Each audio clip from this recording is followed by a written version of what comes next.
বাংলাদেশ এ দলের খেলা গেছে ৩টা। ৩টার মধ্যে ২টাতেই হেরে গেছে। কথা হইলো বাংলাদেশ কিন্তু এ দল গেছে না। এটা একটা জাতীয় দলে গেছে। নাম কিন্তু এ দল। কিন্তু গেছে কিন্তু জাতীয় দল। কিন্তু মনে হলো অস্ট্রেলিয়া ক্লাবের সাথে এরা পারে না। অস্ট্রেলিয়া ক্লাবের লগে যে ফুলাফান আছে, এই ফুলাফানটি মনে করেন জাতীয় দলের ধারে কাছেও নাই। কিন্তু গিয়া দেখেন এরার সাথে হেরে গেছে। ওদের ১২২ রান করছে। এরা ৫ উইকেটে ১২২ করে লেছে।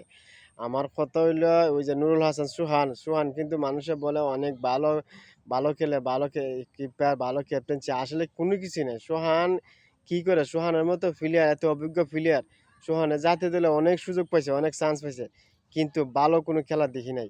কিন্তু ওর আশা না হইরা আমরা যারা মনে করেন নিচের দিকে যে আরো ভালো, ভালো প্লেয়ার যে আছে ওই এর বদলে আফিফ হোসেন দুর্ব অনেক ভালো। সোহান থেকে আফিফ হোসেন দুর্ব অনেক ভালো, অনেক ভালো খেলতে পারে। সোহানের আমরা চিন্তা ভাবনা বাদ দিয়ে দিই। এর বদলে আফিফকে নিলে ভালো হয়। কিন্তু এখন তো বাংলাদেশে ব্যাটসম্যানের অভাব নাই ভাই। আমরা এই সোহান করে লাভ নেই। আমরা আরো যারা সোহানের চেয়ে বেটার যারা ভালো তাদেরকে আমরা নেওয়ার দরকার। ঠিক আছে?